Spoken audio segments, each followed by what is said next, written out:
सोचते हैं बीजेपी के ही बारे में। तो बहरहाल इसी से जुड़ी रिपोर्ट हम देख लेते हैं कि तेलंगाना में धुआंधार चुनावी प्रचार जारी है। तो तेलंगाना में लगातार धुआंधार चुनावी प्रचार, प्रधानमंत्री नरेंद्र मोदी समेत कई बड़े नेताओं के चुनावी कार्यक्रम चल रहे हैं। उसी में से एक कार्यक्रम का सीधा प्रसारण अभी आप देख भी रहे थे करीमनगर से।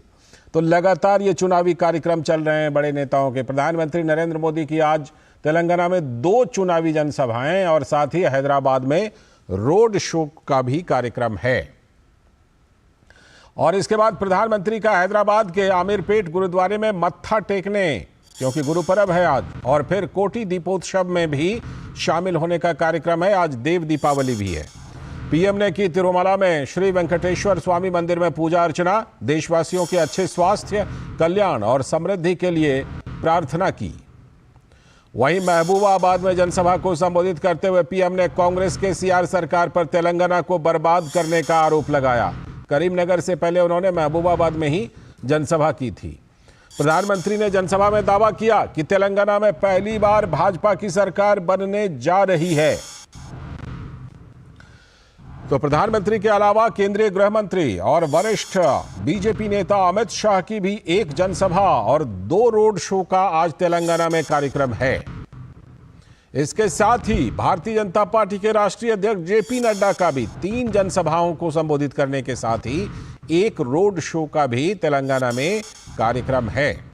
बात अगर कांग्रेस की करें तो अध्यक्ष मल्लिकार्जुन खड़गे, महासचिव प्रियंका गांधी समेत उधर केसीआर बीआरएस की तरफ से और असदुद्दीन ओवैसी भी चुनाव प्रचार में जमकर जुटे हुए हैं। इस बीच तेलंगाना की बीआरएस सरकार को एक बड़ा झटका लगा है, क्योंकि चुनाव आयोग ने रायथू बंधु योजना चालू रखने की इजाजत को वापस ले ली है। तो तेलंगाना के महबूबाबाद में आज प्रधानमंत्री ने पहली जनसभा को संबोधित किया और उन्होंने कांग्रेस और केसीआर सरकार पर तेलंगाना को बर्बाद करने का आरोप लगाया। इसके अलावा उन्होंने दावा किया कि तेलंगाना में पहली बार भाजपा की सरकार बनने जा रही है। तेलंगाना को बर्बाद किया है तो वो कांग्रेस और केसीआर दोनों ही उतने ही पापी है। इसलिए तेलंगाना के लोग एक बीमारी को हटाकर दूसरी बीमारी को प्रवेश नहीं दे सकते। ये बात मैंने आज तेलंगाना में हर जगह पे देखी है। तेलंगाना का विश्वास बीजेपी पर है। तेलंगाना का अगला सीएम बीजेपी का ही होगा, ये आपने पक्का कर लिया है। तो प्रधानमंत्री नरेंद्र मोदी ने बिल्कुल जिस तरह से बात की, उन्होंने कहा कि पहली बार बीजेपी की सरकार बनने जा रही है और बार बार बीजेपी वहां पर कह रही है कि तेलंगाना को बीजेपी ओबीसी क्लास से पहला मुख्यमंत्री देगी। और उधर कांग्रेस पार्टी के अध्यक्ष मल्लिकार्जुन खड़गे ने कहा है कि भाजपा कभी अपने वादे पूरे नहीं करती, जबकि कांग्रेस ने हमेशा अपने वादे पूरे किए हैं। हम केसीआर के जैसा गारंटी बोलकर देखकर उसको रुकाते नहीं। आप देखिए उन्होंने कितने भरोसा लोगों को दिया, अब सब बंद। चुनाव के दृष्टि से जो करते हैं उसका हम कंडम करते हैं। ये सिर्फ केवल दिखाने के लिए उनके पास बहुत ये है, दिखाने के लिए उनके पास इतने प्रोग्राम है, लेकिन वो अमल में नहीं आता। कांग्रेस के जितने प्रॉमिस है, हमने जो वायदा किए हैं 7 वायदे, वो पूरा करके दिखाएंगे। और इस पर बात करने के लिए हमारे साथ ऋषि कुमार, हमारे संवाददाता, जुड़ रहे हैं। ऋषि, सबसे पहले बात तो तेलंगाना के प्रचार के बारे में थोड़ी सी बात कर लेते हैं, फिर चुनाव आयोग वाले मुद्दे पर आएंगे। जिस तरह से तेलंगाना में धुआंधार प्रचार चल रहा है, इस बार लगता है कि कम से कम 3 पार्टियां बड़ी जोर लगा रही हैं। बीआरएस, कांग्रेस और बीजेपी, तीनों का धुआंधार प्रचार चल रहा है। छोटी पार्टियां भी हैं, असदुद्दीन ओवैसी की पार्टी और तमाम पार्टियां, लेकिन ये 3 पार्टियां बड़ी जबरदस्त प्रचार कर रही हैं। इस बार तेलंगाना का प्रचार ज्यादा धुआंधार लग रहा है क्या? और बिल्कुल लालचंद, जिस तरीके से तेलंगाना का जो अब तक इतिहास रहा है, खासतौर से 10 सालों में तेलंगाना ने जो सियासत अब तक देखी है, वो एक तरफा सियासत ही देखी गई है। लेकिन इस बार जरूर ऐसा लग रहा है कि कोई न कोई ऐसा कंटेंडर जरूर है जो इस जो लगातार चली आ रही सियासत को चुनौती दे रहा है। क्योंकि हमने देखा है कि तेलंगाना में जिस तरीके से बीआरएस ने अपनी जड़ें जमाई थी राज्य बनने के बाद, उसके बाद मुझे लगता है कि जो जनता का जो भरोसा उनके पास था, अब उसमें कुछ न कुछ कमी दिखाई देती है। तभी जो दूसरी पार्टियां हैं वो इतना दमखम दिखा रही हैं, और इस दमखम दिखाने की वजह यही होती है कि उन्हें कहीं ना कहीं से फीडबैक मिल रहा है। अब चाहे बीजेपी की बात हो या कांग्रेस की, दोनों के दावे हैं कि वो राज्य में सरकार बनाने जा रहे हैं। और जिस तरीके से धुआंधार प्रचार हो रहा है, जैसे कि अभी हमने भी देखा, चाहे वो कांग्रेस की तरफ से मल्लिकार्जुन खड़गे हो या फिर बीजेपी की तरफ से प्रधानमंत्री स्वयं हो, बीजेपी के तमाम बड़े नेता, बीजेपी के अध्यक्ष और केंद्रीय मंत्री अमित शाह, ये तमाम ऐसे बड़े नेता हैं जो वहां पर इस बात के पूरे पुरजोर कोशिश में है कि उनकी पार्टी सत्ता में आए। और न सिर्फ आए, वो ये भी बता रहे हैं कि विकास के लिए उनकी पार्टी क्यों जरूरी है। ठीक, अब मैं आता हूं चुनाव आयोग वाले मुद्दे पर। जो रायथू बंधु योजना, जिसको उसकी इजाजत को वापस ले ली चुनाव आयोग ने, उसमें आखिर क्या गड़बड़ी थी और किस तरह से आचार संहिता का उससे उल्लंघन हो रहा था जो चुनाव आयोग ने यह फैसला किया? देखिए लालचंद, जहां तक किसी भी योजना को चुनावों के दौरान जारी रखने का जो मसला होता है, ये आज का नहीं है। चुनाव आयोग इस पर पहले भी कई बार इस पर अपने फैसले देता रहा है। तमाम योजनाओं को रोके जाने की जब मांग होती है तो आयोग इस बात की तस्दीक देता है कि जो योजनाएं पहले से चल रही हैं उनको हम नहीं रोकेंगे। लेकिन उसमें ये शर्त होती है कि जो योजनाएं जिस स्वरूप में चल रही हैं, पहली बार वो तो उसी स्वरूप में जारी रहे। तीसरी बात ये कि इस योजना का राजनीतिक लाभ आप खुलेआम जनता के बीच में नहीं लेंगे।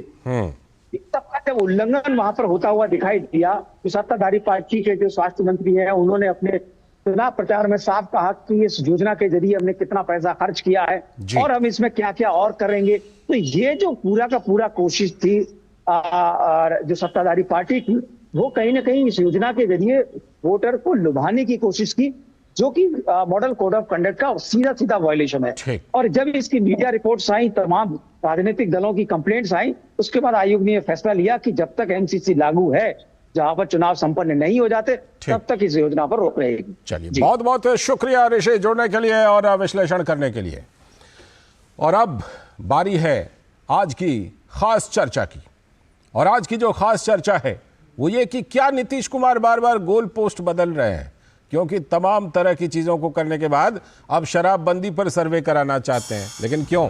जाति गणना रिपोर्ट जारी करने के बाद बिहार के मुख्यमंत्री नीतीश कुमार ताबड़तोड़ जातीय सम्मेलन में जुटे हुए हैं एक तरफ, क्योंकि पिछले दिनों जरासंध महोत्सव किए, उसके बाद भीम संसद किया और उनके जरिए अपनी लोकप्रियता आंकने के साथ नीतीश मिशन 2024 को लेकर जातीय गोलबंदी में जुटे हुए हैं। तो दलितों के महासम्मेलन में उन्होंने 2005 से पहले बिहार की हालत का जिक्र करते हुए सुशासन लाने का दावा भी किया। तो एक तरह से कहिए तो आरजेडी के शासनकाल पर हमला कर रहे थे, लेकिन उन्होंने शराबबंदी को लेकर सर्वे कराए जाने की बात कहकर नई सियासत का आगाज कर दिया है। एक नया मुद्दा ले आए। तो जाति गणना की तरह इस वाले यानी शराबबंदी वाले सर्वे में भी कर्मचारी लोगों के घर घर जाएंगे और शराबबंदी पर उनकी राय को जानेंगे। आंकड़े देखिए तो सिर्फ इसी साल शराबबंदी वाले बिहार में जहरीली शराब पीने से अब तक करीब करीब 10 महीने में ही 300 से भी ज्यादा लोगों की मौत हो चुकी है। और शराब माफिया इस बीच बिहार की सत्ता को सीधी चुनौती दे रहा है और लोग जहरीली शराब से मर रहे हैं। तो सवाल नीतीश के शराबबंदी सर्वे को लेकर भी है, क्योंकि तेजस्वी यादव बिहार की शराबबंदी को फ्लॉप आइडिया मानते रहे हैं। तो क्या उन्हीं के दबाव में नीतीश ऐसा करना चाहते हैं क्या? बिहार के विभिन्न जेलों में शराबबंदी कानून के तहत 5 लाख लोग बंद हैं, और उसमें जरा देखिए ब्रेकअप देखिए कि किस समुदाय से कितने हैं। आंकड़े के लिहाज से बंद कैदियों में 27% तो एससी समुदाय से हैं और 34% पिछड़े वर्ग से हैं। ये आंकड़े हम इसलिए दे रहे हैं क्योंकि वहां जातीय आंकड़ों की बहुत ज्यादा बात होती है। कानून व्यवस्था की बिगड़ी हालात के पीछे शराबबंदी एक प्रमुख वजह है। आरोप है कि पुलिस प्रशासन की इसमें ज्यादा दिलचस्पी है। क्योंकि कई जगह से उन्हें कुछ कमाई होती है। नीतीश ने भीम संसद में दावा किया है कि सर्वे में गरीब तबकों को वो 2 लाख रुपए देने जा रहे हैं, लेकिन इसके लिए विशेष राज्य का दर्जा जरूरी है, ये शर्त जोड़ दिया। ठप पड़े हुए उद्योग और रोजगार के अवसर बढ़ाने के बजाय नीतीश सरकार ने सरकारी नौकरियों में 75% आरक्षण का कानून तो बना दिया, लेकिन सबसे बड़ा सवाल यह है कि जहां 1% सरकारी सेवा है, वहां 75% आरक्षण में कितने लोगों को नौकरी मिलेगी, कितने लोगों को सामाजिक न्याय मिल पाएगा। और उससे भी बड़ा सवाल यह है कि कानून व्यवस्था पर मौन साधे हुए नीतीश कुमार क्या बिहार में पूंजी लगाने की स्थिति बना पाएंगे, कोई वहां जाकर निवेश करेगा। और अगर ऐसा नहीं हो पाता है तो यही माना जाएगा कि नीतीश कुमार सिर्फ मुद्दे बदल बदल कर लोगों को भरमा रहे हैं और अपनी कुर्सी बचा रहे हैं। इसी पर चर्चा करेंगे आज। हमारे साथ हमारे सलाहकार संपादक विनोद मिश्र जी जुड़ चुके हैं, साथ ही हमारे साथ भारतीय जनता पार्टी के प्रवक्ता भी जुड़ेंगे और जनता दल यूनाइटेड के प्रवक्ता भी। तो इसी मुद्दे पर आज हम चर्चा करेंगे कि क्या नीतीश कुमार गोल पोस्ट बदल। धनंजय गिरी जी भारतीय जनता पार्टी के प्रवक्ता और साथ में डॉक्टर सुनील कुमार सिंह जी जनता दल यूनाइटेड के प्रवक्ता, बहुत बहुत स्वागत आप दोनों का।